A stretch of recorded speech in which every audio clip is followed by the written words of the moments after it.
angkatan 10 dari Kabupaten Sambas, Kalimantan Barat. Jadi di sini kita hari ini diseminasi yaitu tentang budaya positif ya, budaya positif di sekolah.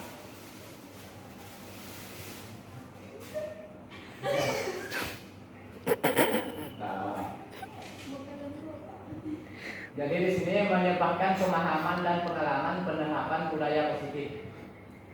Jadi konsep inti dari budaya positif. Jadi yang pertama perubahan paradigma belajar, disiplin positif, teori motivasi, perilaku manusia, keyakinan kelas, hukuman dan penghargaan, kebutuhan dasar manusia, posisi kontrol guru, segitiga institusi.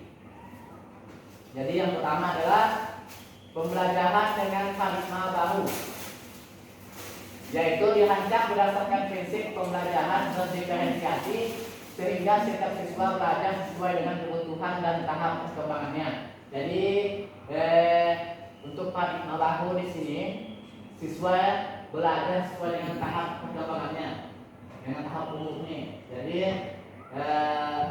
kita sebagai guru harus menyesuaikan. Kalau belajar di SMA berbeda dengan SMK. SMK ya SMK, SMA ya SMA. Kemudian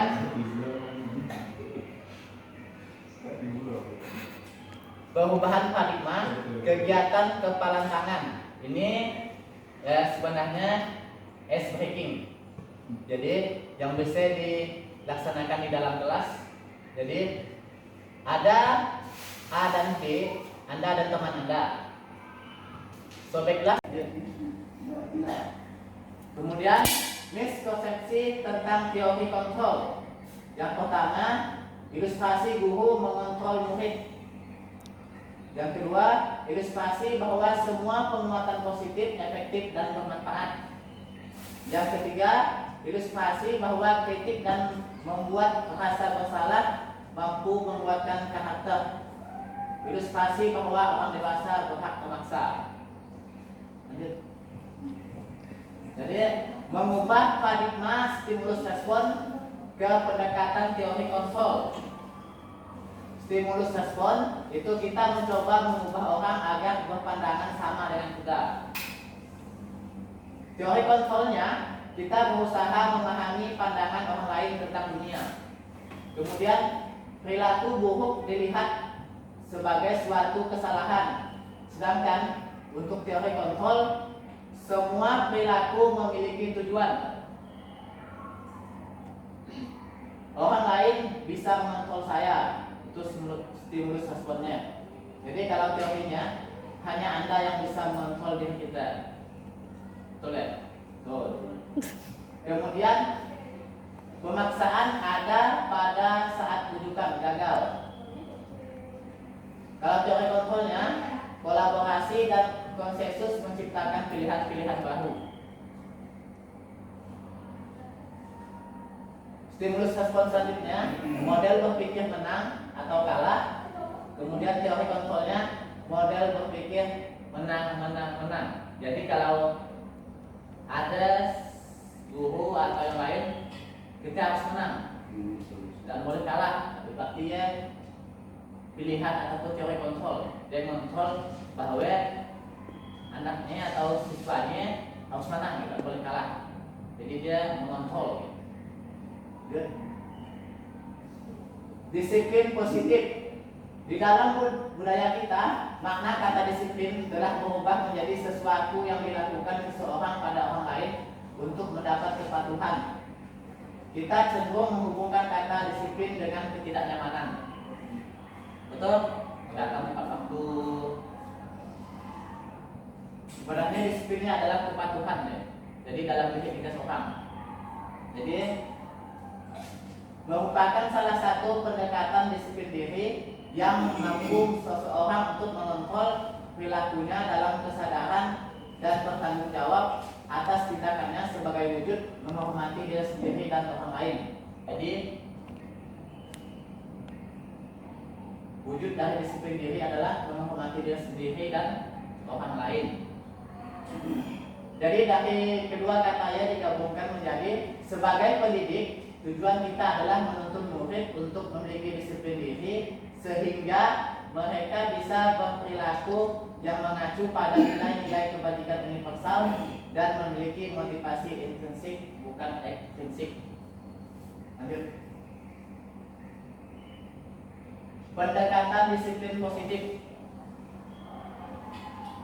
tidaklah tentang anak atau peserta didik secara langsung, tetapi tentang diri dan cara kita sendiri, baik sebagai orang tua, guru, atau orang dewasa yang memberikan dampak dan pengaruh positif kepada anak atau peserta didik. Pendekatan disiplin positif merupakan kemampuan individual pendidik untuk membina atau mendidik peserta didik secara individual ataupun secara kelompok. Pendekatan secara individual atau kelompok perlu mendapatkan dukungan kebijakan sekolah dan peran serta pemangku kepentingan sekolah.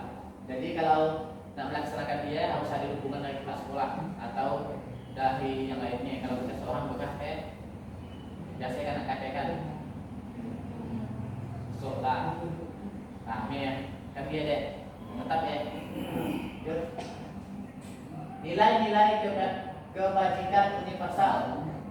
Nilai-nilai kebajikan adalah sifat-sifat positif manusia yang merupakan tujuan mulia yang ingin dicapai setiap individu. Nilai yang disepakati bersama lintas bahasa, suku, bangsa, agama maupun latar belakang.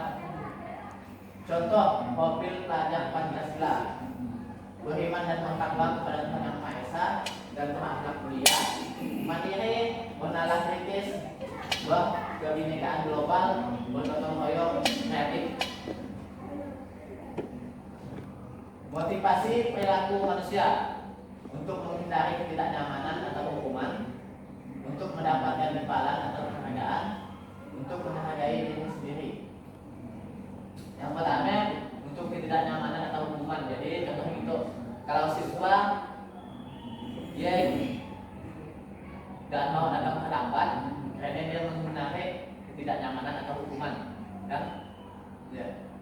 Untuk mendapatkan imbalan atau penghargaan, biasanya kalau guru ya di kelas, contohnya kalau dapat menjawab pertanyaan saya beri tambah nilai 20%. Nah, dia ada contohnya imbalan atau penghargaan. Kemudian yang lain adalah untuk menghargai dia sendiri. Kalau kita paham bahwa dia kita bisa jawab dia ini, kita dapat nilai tinggi. Nah, dia.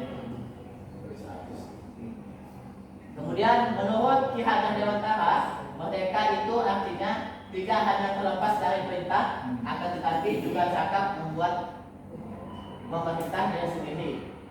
Menurut Ki Hajar Dewantara, merdeka, yang merdeka belajar ini adalah dia. Jadi dia tidak hanya terlepas dari perintah, akan tetapi juga cakap buat memerintah diri kita seorang. Motivasi internal menciptakan disiplin positif dan sikap merdeka. Kemudian keyakinan kelas. Mengapa tidak peraturan saja? Mengapa harus keyakinan kelas? Amin.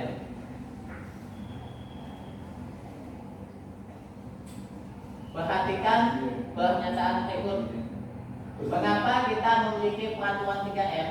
Menggunakan masker, mencuci tangan, dan menjaga jarak pada saat pandemi COVID-19. Mengapa kita memiliki peraturan harus menggunakan helm bila mengendarai kendaraan bermotor? Mengapa kita memiliki peraturan harus datang tepat waktu pada saat mengikuti pelatihan? Untuk mendukung motivasi intrinsik, kembali ke nilai-nilai keyakinan lebih menggerakkan seseorang dibandingkan mengikuti serangkaian peraturan. Belum. Enggak? Selanjutnya. Nah, depan sebelumnya.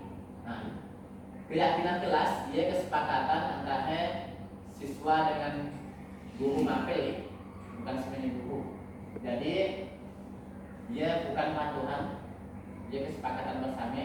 Dia kesepakatannya lebih baik dari peraturan. Karena kesepakatan pada saat kita masuk bisa diulang-ulang. Tiap pelajaran sebelum mulai kesepakatan kita itu akan siswa supaya siswa yang terbiasa tiap hari dengan kesepakatan. Contoh kesepakatan kelas, datang tepat waktu, dilarang main HP saat jam pelajaran. Ya deh. Ya, untuk keyakinan kelas dibuat bersama-sama dengan siswa. Jadi atur motif siswa gimana? Yang positif kayak gimana? Ya, contoh, Pak, kalau saya pernah melaksanakannya, pada saat dapat jelaskan, saya nak ngomong yang lainnya. Kalau ngomong, dihukum nyanyi. Gimana yang lain setuju ke? Setuju, boleh. Dibuat dia namanya keyakinan kelas. Jadi kita sama-sama. Yang mana yang merupakan keyakinan kelas? Antara yang kehek dengan yang kanan, yang mana ya Pak Ibu? Yang mana keyakinan, yang mana patuhan?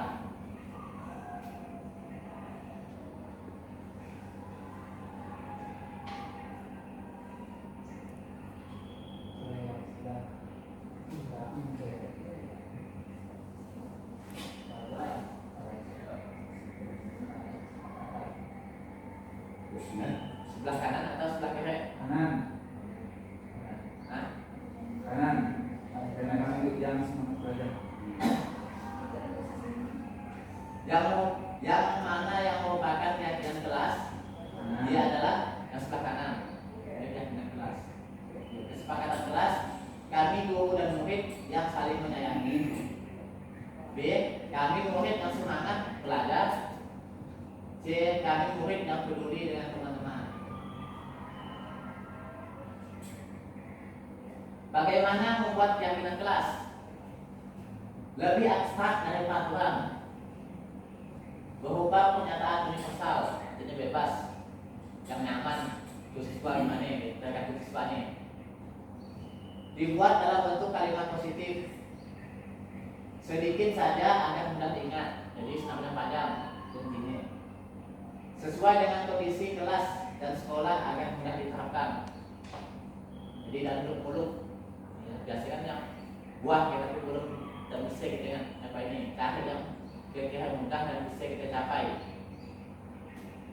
Selanjutnya, semua warga kelas atau sekolah dilibatkan saat membuat. Warga kelas atau sekolah itu masuk buku. Tentukan keyakinan dari patuhan berikut. Selalu kembalikan buku ke tempatnya. Ialah nilainya adalah tanggung jawab. Dilarang mengganggu orang lain, menghormati orang lain. Hadir di sekolah 15 menit sebelum pembelajaran dimulai. Nilainya adalah menghormati orang lain dan berkomitmen. Dilarang melakukan kekerasan, keselamatan, menghormati orang lain. Dilarang menggunakan narkoba, kesehatan, bergantian atau menunggu giliran, menghormati orang lain dan bersabar. Gunakan masker, kesehatan dan keselamatan. Jangan berlari di kelas atau di koridor, keselamatan dan keamanan. Dia menilai dari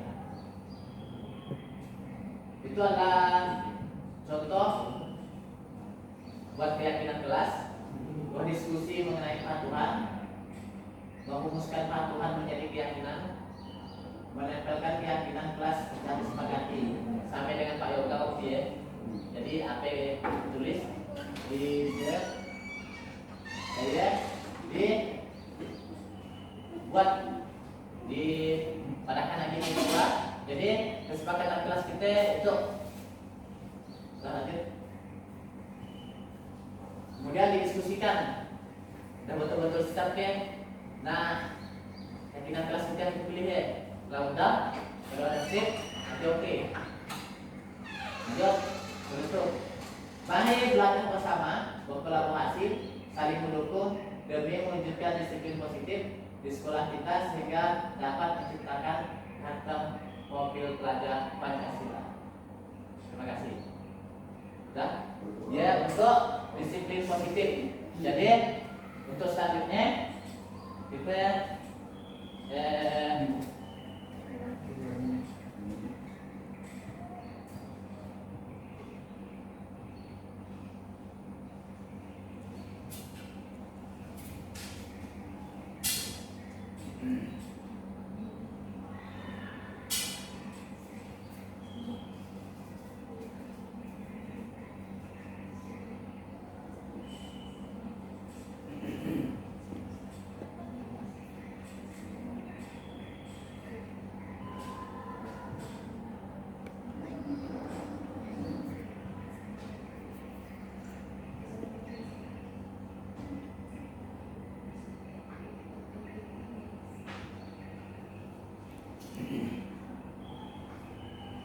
Oke, lanjut.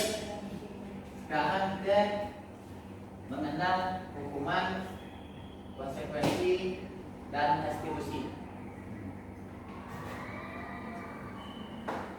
Hukuman bersifat tidak terencana atau tiba-tiba. Anak atau murid tidak tahu apa yang akan terjadi dan tidak dilibatkan. Hukuman bersifat serba dari pihak guru yang memberikan, dan murid hanya menerima suatu hukuman tanpa melalui suatu kesepakatan. Itu loh Ibu, yang biasa terjadi ya. Atau pengarahan dari pihak guru baik sebelum atau sesudahnya. Hukuman yang diberikan bisa berupa fisik maupun psikis. Murid atau anak disakiti oleh suatu perbuatan atau kata-kata. Konsekuensi. Disiplin dalam bentuk konsekuensi sudah terencana atau sudah disepakati, sudah dibahas dan disetujui oleh murid dan guru. Umumnya bentuk-bentuk konsekuensi dibuat oleh pihak guru atau sekolah, dan murid sudah mengetahui sebelumnya konsekuensi yang akan diterima bila ada pelanggaran. Jadi itu semacam peraturan konsekuensi. Kalau ada contohnya kita contohkan. Lanjut. Restitusi. Restitusi adalah proses menciptakan kondisi bagi murid untuk memperbaiki kesalahan mereka sehingga mereka bisa kembali pada kelompok mereka dengan karakter yang lebih kuat. Dia adalah kata-kata dari dosen. Diambil dari restitusi juga adalah proses kolaboratif yang kemudian dihukum oleh penghargaan. Penghargaan menurunkan kualitas, penghargaan mematikan kreativitas, penghargaan mengurangi motivasi intrinsik. Contoh penghargaan yang menurunkan kualitas, ya ada tahu kan? Contoh penghargaan yang menurunkan kualitas.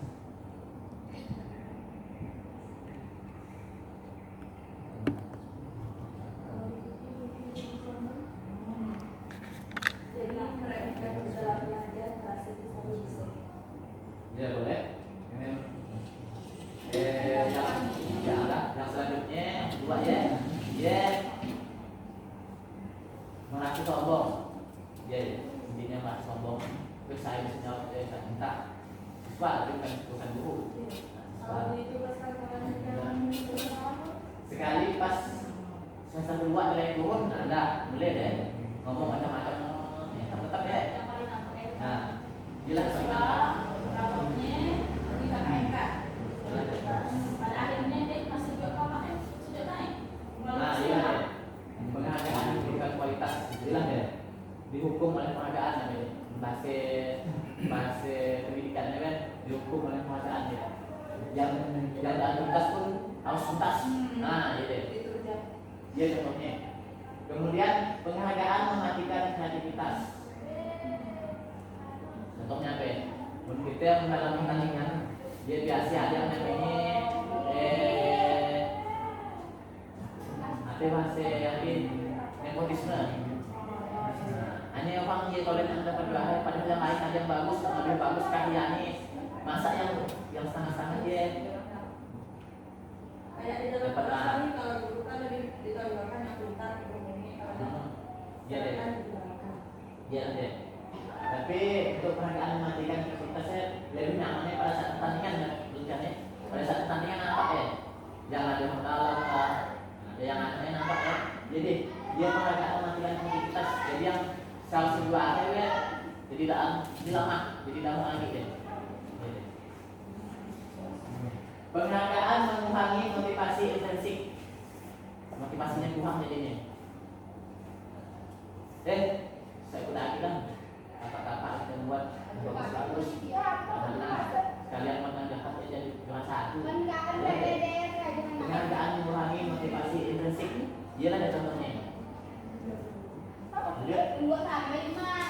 Oke.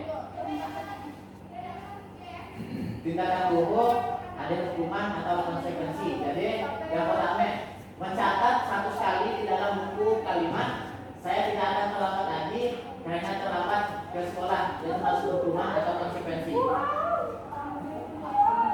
Yang pertama, hukuman.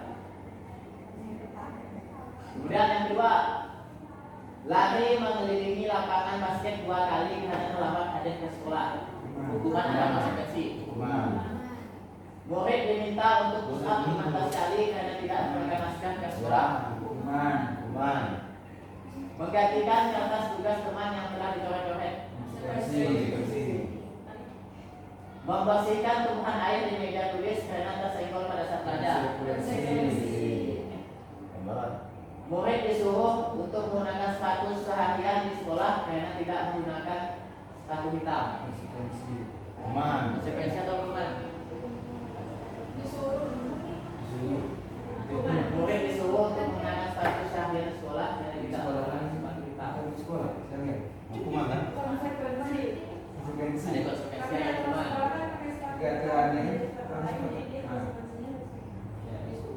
Selanjutnya, lari memiliki lapangan basket 2 kali hanya terlambat 10 menit untuk pelajaran videoka.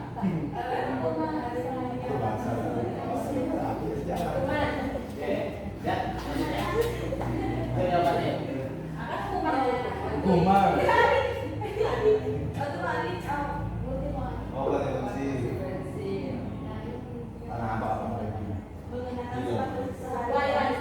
Ya malingkop tuh. Ya. Kemudian 5 kebutuhan dasar manusia. Kebutuhan, salah ketik ya. 5 kebutuhan dasar manusia. Yang pertama, bertahan hidup, penguasaan, kesenangan, kebebasan, kasih sayang, dan rasa diterima. Lanjut, yang pertama, contohnya, aku senang main pedah-pedahan dengan ibuku. Seru, kesenangan. Contohnya, ibu kejar aku karena ibu suruh sayang aku. Ya, contohnya cinta dan kasih sayang. Selanjutnya, aku hebat kan? Bisa bikin ibu-ibu kejar aku. Dia adalah penguasaan. Kemudian, ibuku tidak menyampaku hari ini, padahal aku pakai jepit rambut baru. Dia adalah kasih sayang. Kemudian, ibuku bilang aku tidak boleh bersenandung sewaktu mengerjakan tugas. Katanya, kelas harus tenang, tidak ada suara, kan kasihku jadinya. Dia adalah kesenangan. Kemudian, aku bosan. Masa belajarnya cuma gitu-gitu aja, dengarin ibu aja. Jadi inilah kebebasan.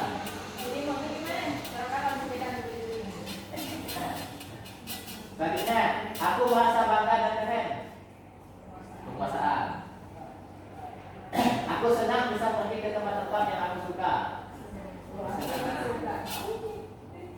Aku sebel, gambarku tidak happy, malah ibu guru nunjukin ke teman-temanku di depan kelas. Penguasaan. Dunia berkualitas. Dunia berkualitas Anda adalah tempat khusus dalam pikiran Anda, tempat Anda menyimpan gambaran representasi dari semua yang Anda inginkan. Bisa berisi orang-orang, hal-hal dan apa saja yang terbaik dalam hidup Anda dan membuat Anda merasa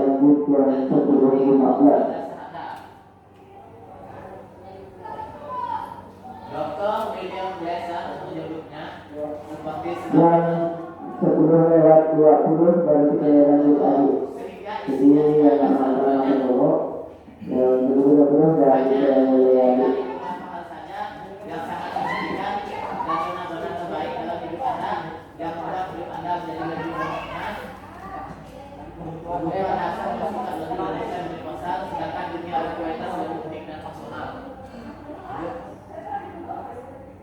5 posisi kontrol guru yang harus dimiliki oleh guru. Yang pertama menghukum. Nada suara tinggi, bahasa tubuh, mata melotot, dan teknik menunjuk-nunjuk atau menunjuk. Dia ada tipenya tipe pemukul. Nada suara tinggi, contoh ngomong macam-macam. Ya tipenya tipe pemukul. Suka nak hukum ya. Pembuat merasa bersalah. Nada suara memelas, halus, sedih, bahasa tubuh, merapat pada anak atau lesu. Kemudian teman sebagai teman. Nada suara sama, akrab, dan bercanda, bahasa tubuh, merapat pada murid, mata, dan senyum jenaka. Oleh teman. Sebagai pemantau, nada suara datar, bahasa tubuh yang pengal. Sebagai pemantau. Kemudian sebagai manajer, nada suara halus, bahasa tubuh tidak kaku, mendekat ke murid.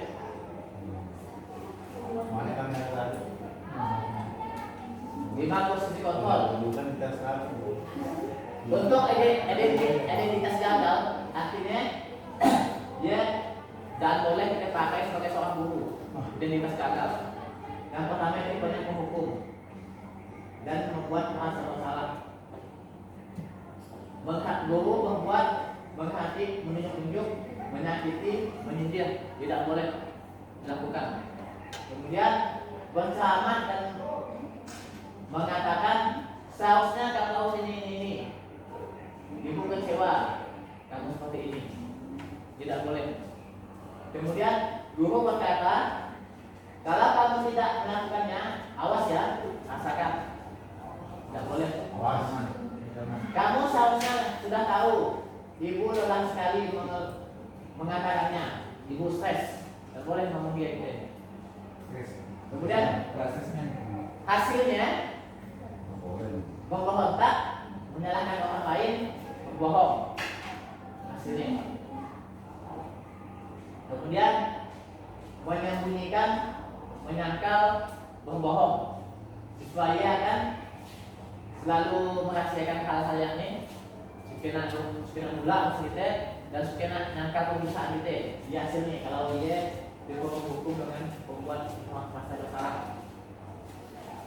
Kaitan dengan dunia berkualitas, murid meletakkan guru di luar dunia berkualitas. Nanti kita tidak nyakap-nyakap hati. Depannya hanya sedang ngomong lagi. Lakat, udah. Dia kita. Kemudian murid berkata, biarkan saja, nanti juga marah lagi. Jadi, kemudian dampak pada murid mengulangi kesalahan, jangan mengulangi kesalahan. Betul kan? Hanya diam kan? Paling ini dia tolong memakan darah. Kemudian membuat orang merasa bersalah. Murid meletakkan guru di dalam dunia berkualitas. Maafkan saya bu. Merasakan diri. Dia adalah dampak pada muridnya merasakan diri, berarti dia tipe gurunya adalah membuat orang merasa bersalah. Dan setuju kita ada tipe-tipe guru yang ada di sekolah kita. Lihat. Kemudian identitas berhasil atau sukses, kontrol dari luar, itu yang bagus. Yang pertama teman, sebagai teman, membuat alasan-alasan untuk muridnya. Ayolah, lakukanlah demi ibu sebagai temannya. Masa kamu tidak mau?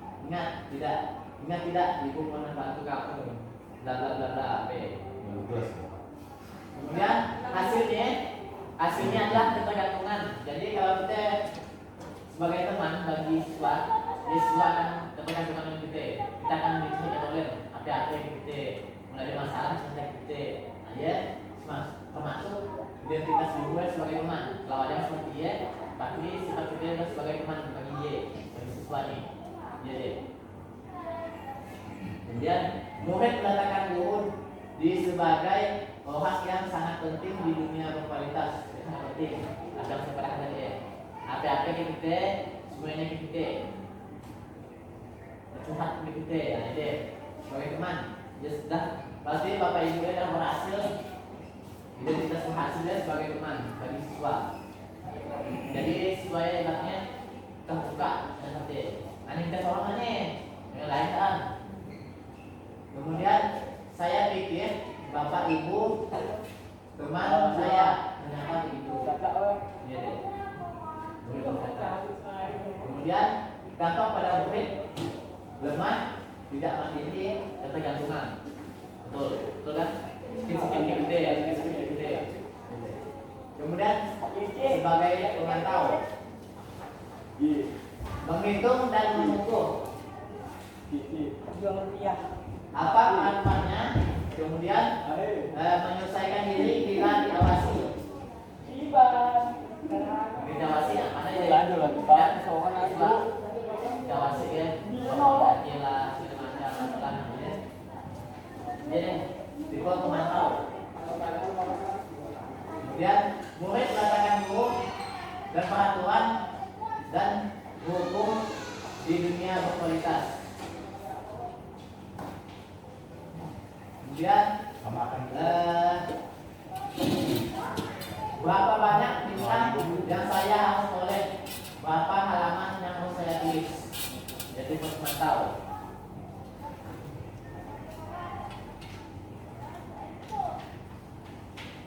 Kemudian menitik beratkan pada sanksi atau hadiah untuk dirinya. Jadi pemantau ya, dan siswanya mendapatkan hadiah ataupun kalau ada masalah buat sanksi. Kemudian menghargai diri sendiri atau manajer, mengajukan pertanyaan-pertanyaan. Apa yang kita yakini, apa yang bisa kamu kerjakan untuk memperbaiki masalah ini. Jadi pembelajar menguatkan pribadi. Murid meletakkan dirinya sebagai individu yang positif dalam dunia berkualitas. Bagaimana cara saya bisa memperbaiki keadaan? Kemudian selanjutnya mengevaluasi diri, bagaimana cara memperbaiki diri. Yang paling bagusnya kita memang sebagai manajer. Lanjut.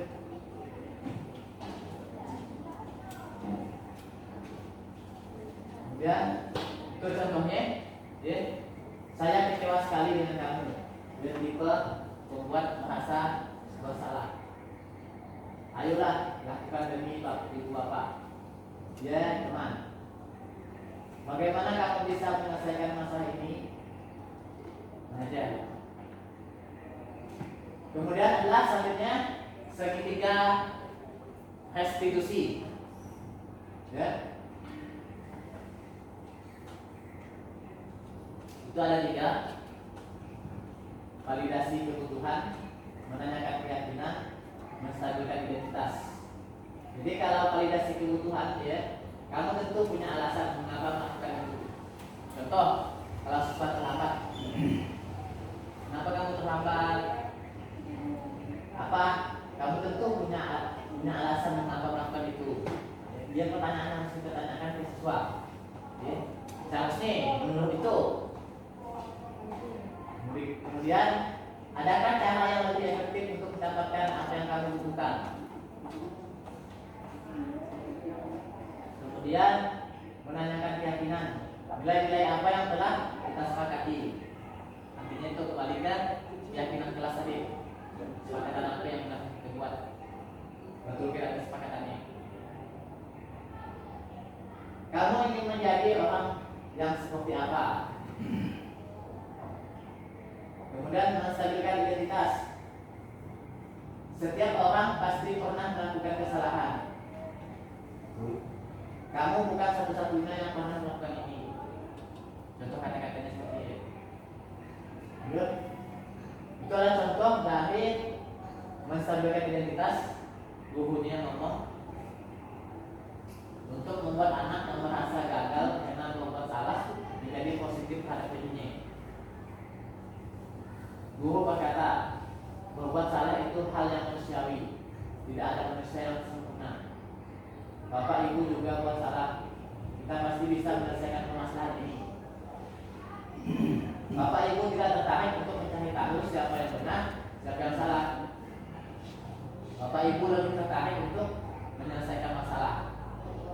Ya, kalau menurut dia itu kan katanya yang saya ucapkan di BK, itu cocok di BK, itu cocok di BK. Sadi.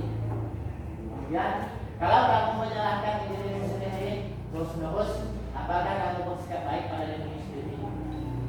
Itu cocoknya guru BK dengan wali kelas. Bes ngomong, contoh ya bulan masuk, bulan masuk, nah ya contoh tadi. Kemudian validasi kebutuhan, membantu murid mengenali basic ini atau kebutuhan dasar yang ingin dipenuhinya ketika melakukan kesalahan itu. Pada dasarnya, setiap tindakan manusia tujuannya adalah memenuhi basic need, apakah itu power, freedom, love and belonging, fun atau survival. Guru berkata, kamu bisa saja akan melakukan hal yang lebih buruk, tetapi kamu tidak melakukannya. Ya, contohnya, kamu pasti punya alasan mengapa melakukannya. Apa yang penting bagi kamu? Kamu boleh tetap berusaha menjaga sikap itu, tetapi tambahkan sikap yang lain, yang baru. Maukah kamu belajar hal lain untuk mendapatkan yang kamu butuhkan tanpa harus mengumpul? Apakah kamu bisa melakukan yang lebih baik besok lagi? Lanjut. Sekarang menanyakan keyakinan. Bahwa datang halaman ke sekolah. Jadi yang pertama ya menstabilkan identitas. Seharusnya wali kelas ataupun guru mapel yang masuk saja ngomongnya seperti itu. Kalau menurut segitiga diskusi ya, menurut dia. Jadi yang pertama dari gurunya, tadi ibu mendengar lakukan dari guru piket, katanya kamu terlambat ya. Kemudian muridnya, iya bu. Selanjutnya, terlambat datang ke sekolah itu sudah kesalahan lagi. Kemudian murid menjawab, iya bu. Kemudian gurunya lagi, baik Adi, berbuat kesalahan itu manusiawi. Setiap orang pasti pernah berbuat kesalahan. Yang terpenting kita belajar dari kesalahan tersebut dan berusaha untuk memperbaikinya. Kemudian murid ngomong, setuju bu. Guru, Adi, kita cari solusinya bersama ya. Iya bu. Kemudian Adi datang terlambat ke sekolah pasti punya alasan. Kenapa kamu datang terlambat Adi?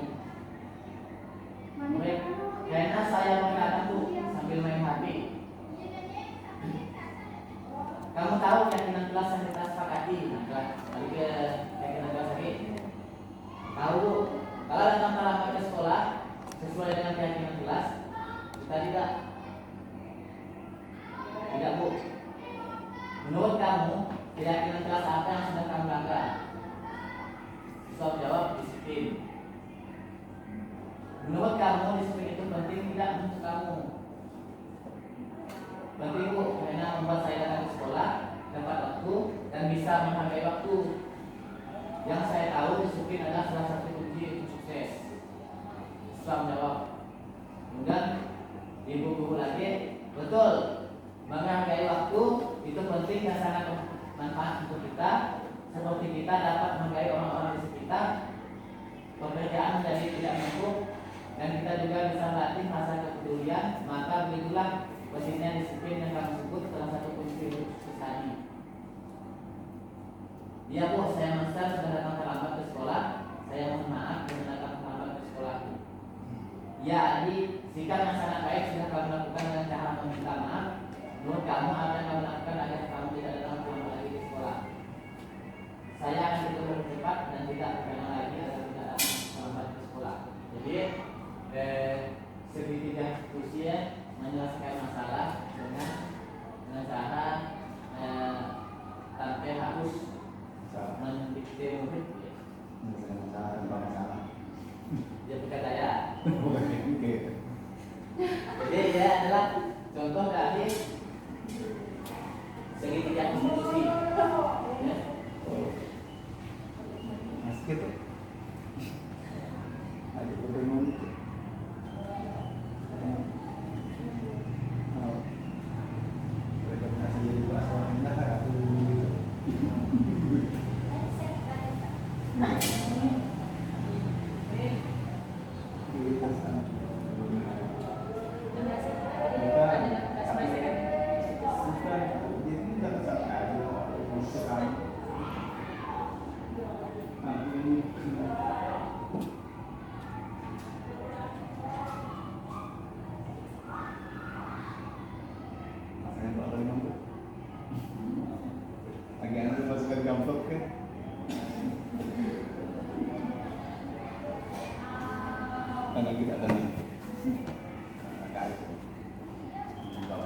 Kita lah. Yang bilang itu kayak jadi wakil-wakil. Bukan disantai. Jangan itu jadi Bukan wakil. disantai. Yang bikin itu pengalaman itu yang hadir itu. Jadi ada yang tanyakan ke Ibu? Bu, masih bisa? Tahu? Bagaimana orang?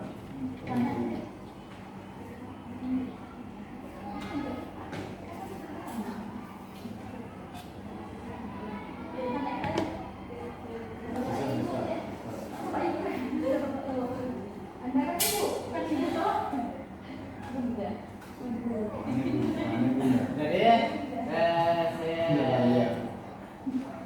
yang kedua, hasil dari kami belajar CGP itu untuk materi 1 ini kami ada 3 materi, 3 modul. Untuk modul pertama ada 4 judul. Modul 2 ada 3, modul ketiga ada 3 judul. Jadi modul pertama kami mau rangka ada 4 modul. Saya contohkan, saya lihatkan.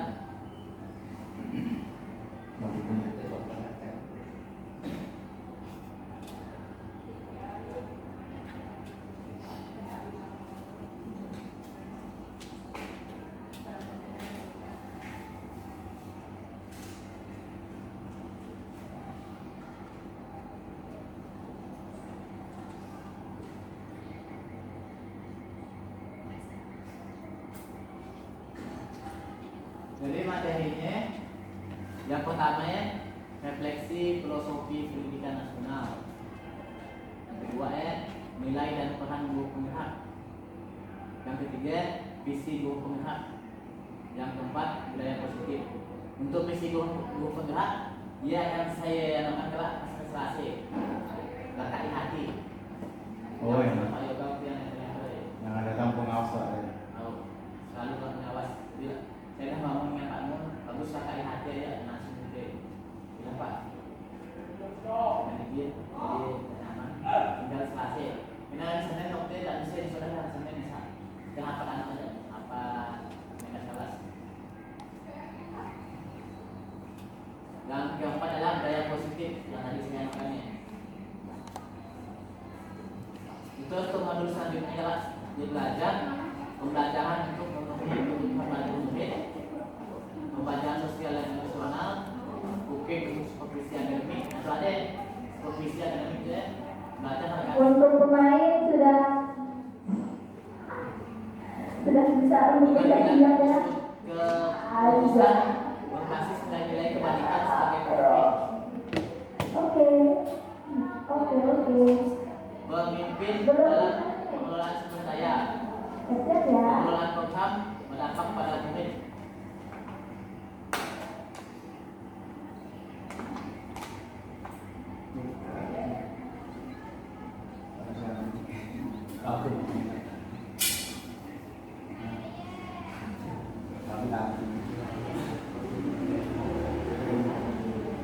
Jadi sebenarnya kalau kita belajarnya harus memulai dengan alur merdeka.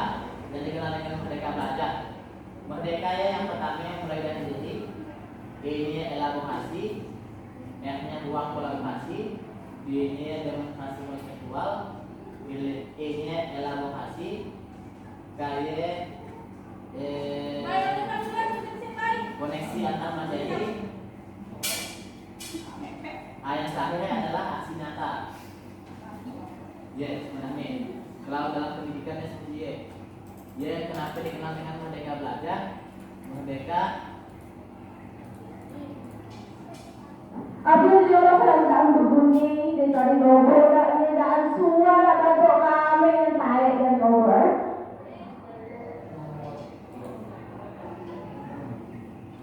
merdeka belajar dan merdeka belajar. Ya, dia artinya merdeka.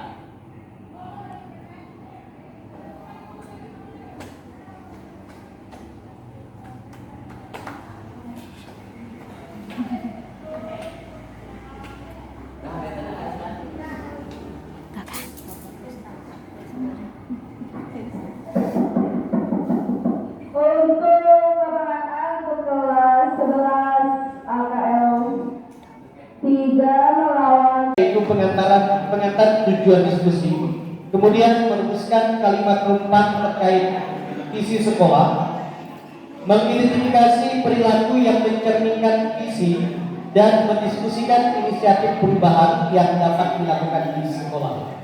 Baiklah Bapak Ibu sekalian, sedikit saya memberikan penguatan untuk kegiatan pada hari ini. Bapak Ibu sekalian, dalam proses pendidikan calon guru penggerak, bahwa CGP telah belajar membuat visi dirinya sebagai pendidik. Proses ini diharapkan menjadi dasar untuk mengembangkan visi sekolah yang berpihak kepada murid. Seperti yang diketahui bahwa visi yang dibuat sekolah sudah seharusnya mengarah kepada kurikulum yang digunakan saat ini, yaitu kurikulum merdeka, dan juga tujuan daripada pembentukan karakter peserta didik, yaitu di dalam penerapan karakter profil pelajar Pancasila. Maka kegiatan pada hari ini adalah untuk memfasilitasi visi atau cita-cita sekolah ini untuk murid bersama rekan sejawat dan kepala sekolah.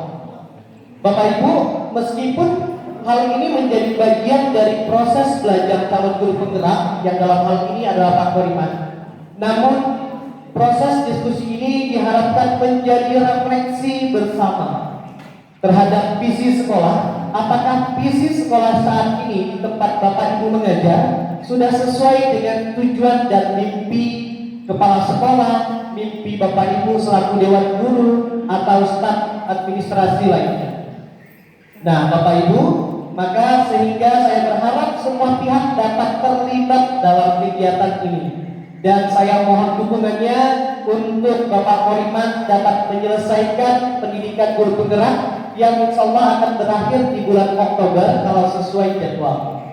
Maka tanpa dukungan daripada Bapak Ibu dan tanpa dukungan daripada kepala sekolah, mungkin tujuan dari pendidikan guru penggerak ini tidak akan menjadi nyata. Mungkin calon guru penggerak yang saat ini saya dampingi mungkin tidak akan sampai finish menjadi seorang guru penggerak yang seharusnya. Maka mudah-mudahan kita doakan dan dukung bersama salah satu program pemerintah dan juga salah satu tujuan daripada pemerintah untuk menciptakan guru-guru yang memiliki dampak terhadap kelasnya, terlebih lagi terhadap sekolahnya.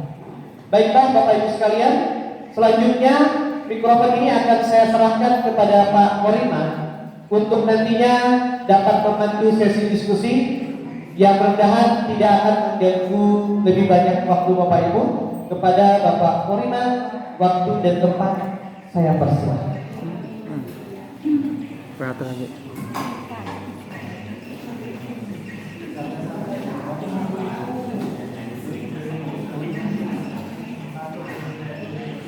Assalamualaikum warahmatullahi wabarakatuh. Sini saya akan memvisi dan akasa perubahan. Ya, jadi langsung saja kita mulai ya, karena sebentar lagi akan ada azan zuhur. Jadi yang pertama adalah kesepakatan saling menghormati, hadir dengan penuh perhatian, berkolaborasi untuk kemajuan, berbicara ketika sudah dipersilakan, izin jika meninggalkan ruangan, mengikuti dengan perasaan berpihak.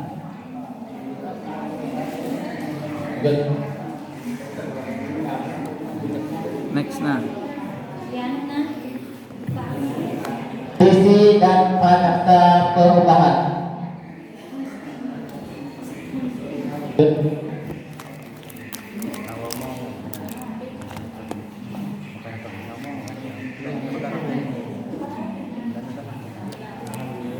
Agendanya CGP berbagi visi sekolah,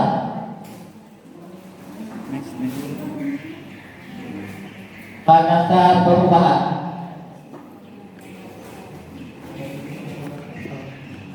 Tujuannya merumuskan atau menetapkan visi sekolah. Yang kedua, membuat prakasa perubahan.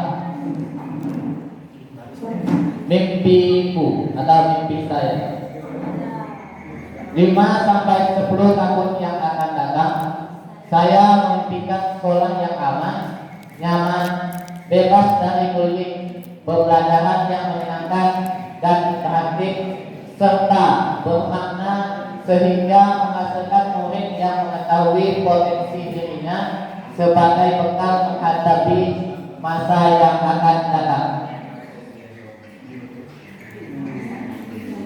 Ini adalah contoh Bapak Ibu. Jadi saya memimpikan murid-murid yang ini contoh dari saya merasa kompeten, mandiri, dicintai, dan memiliki kepercayaan diri serta determinasi untuk mencapai segala yang mereka impikan. Selanjutnya, saya percaya bahwa murid adalah individu unik dengan beraneka ragam potensi, kekuatan kontak yang dapat dimaksimalkan semua dalam lingkungan dan pengalaman belajar yang positif.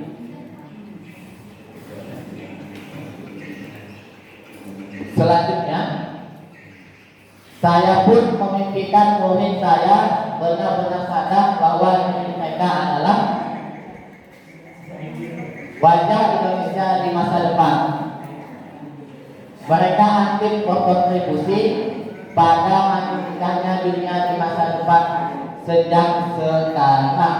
Jadi kita memimpikan siswa-siswa kita 5 sampai 10 tahun yang akan datang. Dalam mendidik mereka di sekolah, saya mengutamakan rekayasa lingkungan dan pengalaman belajar yang menumbuhkan murid agar bertahan terluhur melalui keseimbangan antara pembelajaran yang mengajarkan cipta, menghaluskan bahasa, menguatkan kata, dan mewujudkan karya bagi sesama dan semesta. Selanjutnya, saya dan guru lain di sekolah saya yakin untuk saling belajar lagi, belajar terus demi meningkatnya kualitas belajar murid sehingga semangat belajar kami semua sepanjang hayat.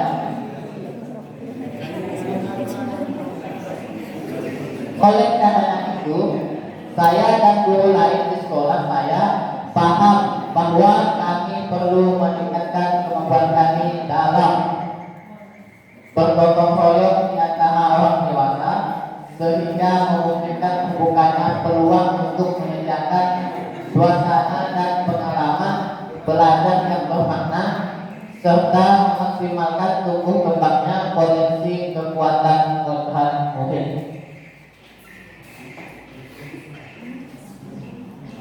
Jadi ini adalah visi saya, mewujudkan murid yang mandiri, percaya diri, dan cerdas dengan berlandaskan iman dan akhlak mulia.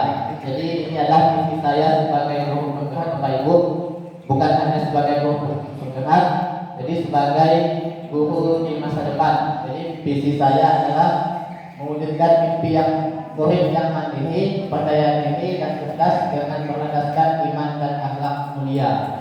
Jadi mudah-mudahan apa yang saya impikan 5 sampai 10 tahun yang akan datang bisa tercapai.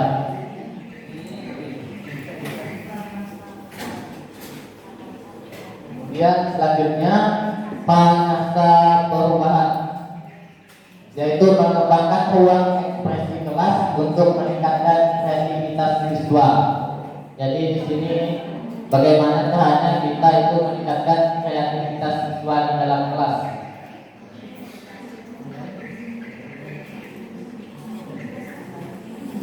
Visi adalah representasi kognitif mengenai gambaran masa depan.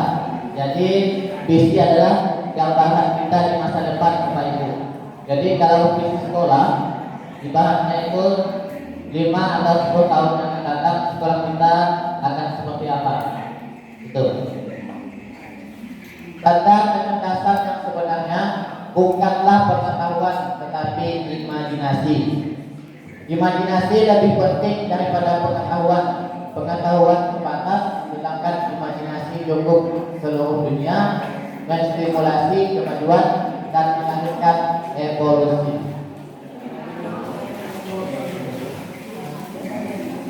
Kekuatan visi adalah harapan dan doa.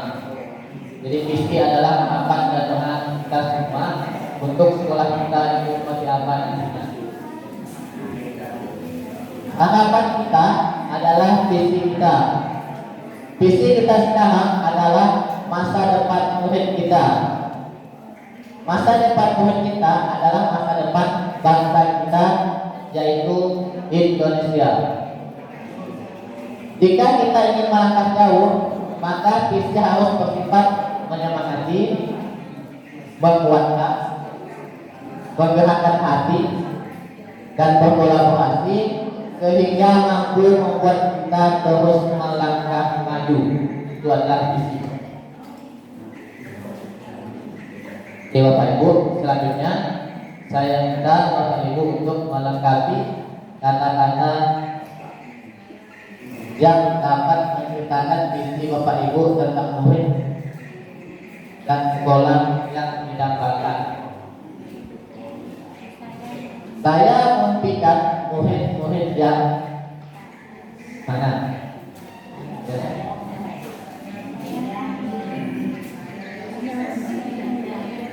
Saya memimpikan murid-murid yang tentunya cerdas, mandiri, berkarakter, hormat pada guru, dan lain-lain. Kemudian saya percaya bahwa murid adalah aset bangsa. Apalagi kita aset bangsa, memiliki berbagai macam perbedaan karakter, sifat, dari latar belakang yang berbeda. Betul?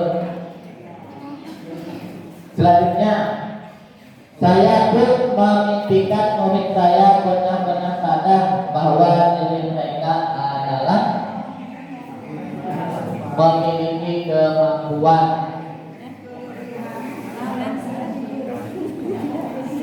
potensi diri, memiliki kodratnya masing-masing.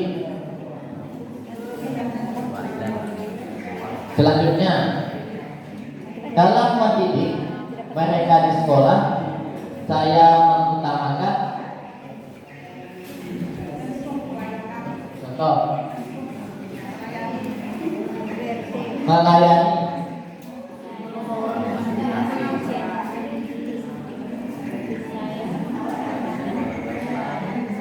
dalam mendidik mereka di sekolah, saya mengutamakan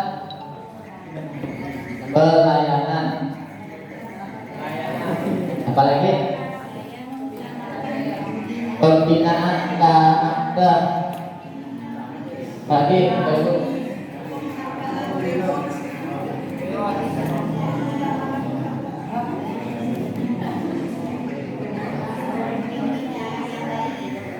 mendidik ke arah yang baik.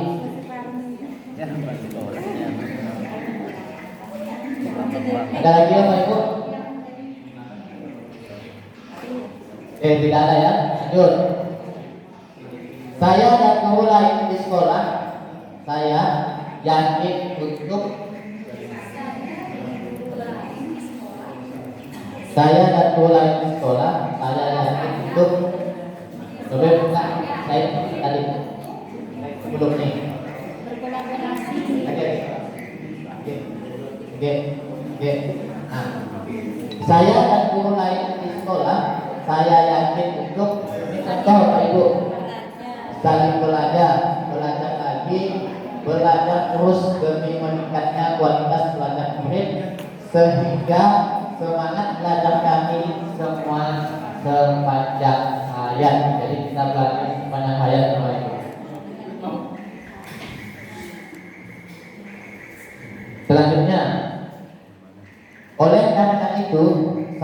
dan guru lain di sekolah, saya paham bahwa kami perlu meningkatkan kemampuan kami dalam bergotong royong di antara orang dewasa sehingga memungkinkan terbukanya peluang untuk menyediakan suasana dan pengalaman belajar yang bermakna serta memaksimalkan tumbuh kembangnya potensi kekuatan berperan muhim. Jadi ini adalah mimpi kita semua Pak Ibu untuk kedepannya 5 atau 10 tahun yang akan datang. Mudah-mudahan bisa terwujud dan bisa mendapatkan muhim seperti apa yang akan kita dapatkan.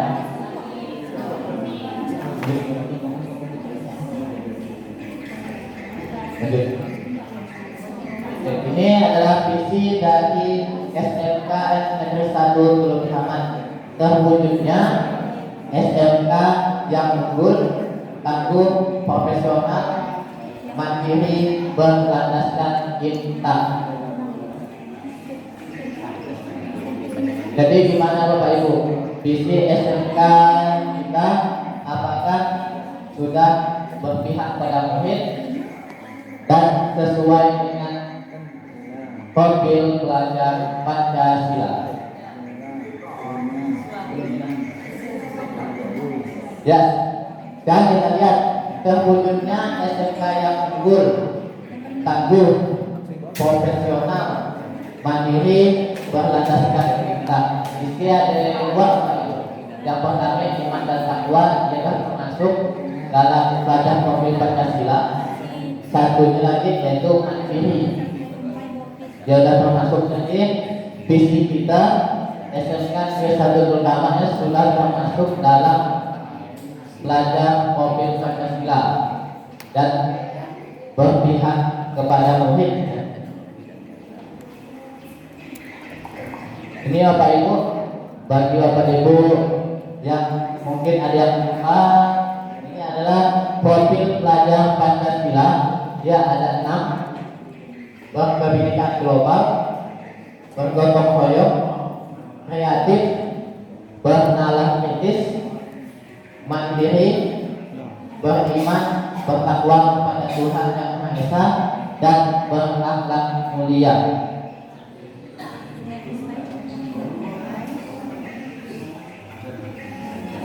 Ya.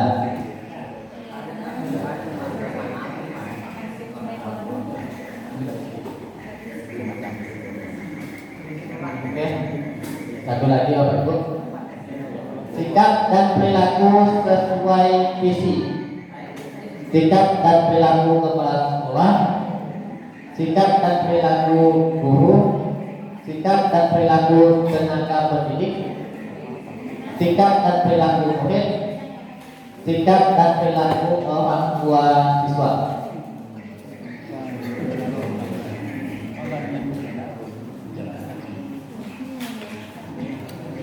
Sikap dan perilaku sesuai visi. Ini contohnya Bapak Ibu. Untuk guru, masuk tepat waktu, ramah kepada anak, mengajar dengan menyenangkan. Untuk orang tua yang mendampingi anak belajar, ini selalu mengingatkan orang tua di rumah. Yang ketiga, murid yang disiplin dan sopan pada guru dan lainnya.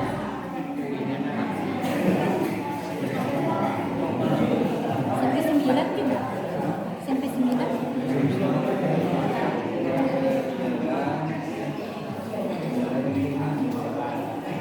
Ini yang terakhir Bapak Ibu, satu lagi ya.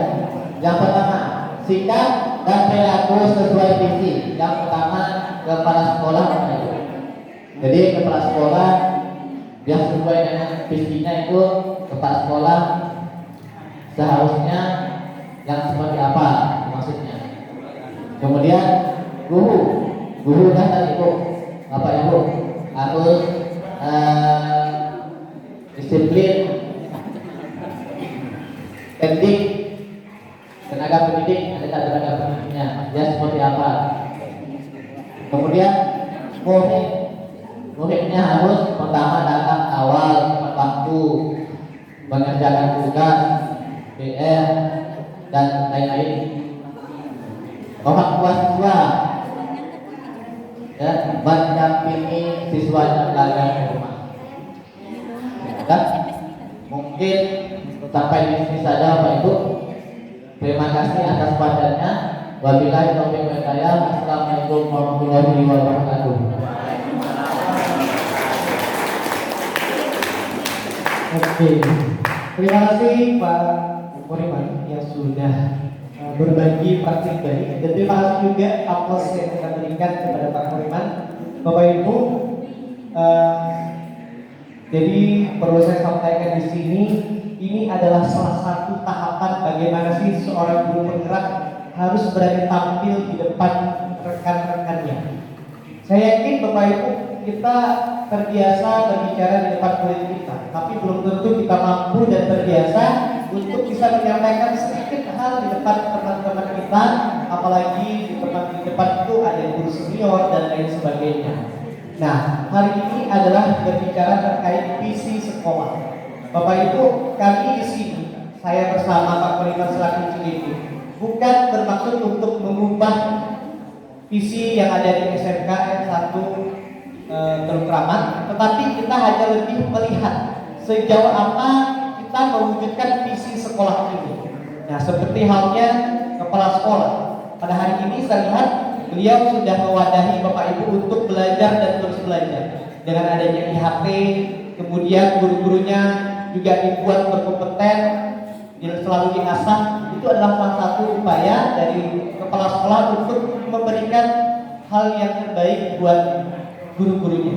Kemudian tenaga pendidiknya atau tekniknya juga sangat berkompeten sesuai dengan bidangnya. Ditambah lagi murid-muridnya yang sopan dan memiliki akhlak sesuai juga dengan visi. Itulah wujud daripada visi yang ada di SMKN 1 Teluk Kramat. Bapak Ibu, tidak banyak yang ingin kami sampaikan dari kami. Saya selaku pengajar praktik dan CGP saya Pak Koriman. Jadi mohon izin juga Bapak Ibu, ini adalah kali keduanya saya datang. Mungkin Bapak Ibu yang kali keduanya atau pertama kali melihat saya datang kemarin di bulan awal akhir April, saya juga sudah hadir di sini dan masih ada 4 kali lagi kehadiran saya untuk mendampingi calon guru penggerak hingga akhir pendidikan guru penggerak di angkatan 10 ini. Terima kasih atas segala perhatian dan juga kerjasamanya. Saya doakan semoga visi yang ada di SMKN 1 Teluk Kramat merupakan visi bersama dan diwujudkan bersama dan atas dasar keinginan bersama. Saya yakin Bapak Ibu adalah guru-guru hebat yang akan mewujudkan mimpi-mimpi peserta didiknya dan juga mewujudkan cita-cita mereka sesuai dengan visi SMK, yaitu menciptakan peserta didik yang siap bekerja atau siap kerja. Nah, baiklah Bapak Ibu sekalian, ini saja yang kami sampaikan. Mohon maaf sekiranya calon guru penggerak saya ada hal yang mungkin masih kurang dalam penyampaian, dan saya juga pribadi mohon maaf jika kehadiran saya sedikit mengganggu aktivitas di sekolah ini. Mudah-mudahan tidak terlalu mengganggu ya Bapak Ibu ya. Tetap terjalin silaturahmi. Mudah-mudahan di lain kesempatan juga kita dapat bertemu dan bersua kembali. Akhirul kalam, billahi taufiq wal hidayah. Assalamualaikum warahmatullahi wabarakatuh. Waalaikumsalam.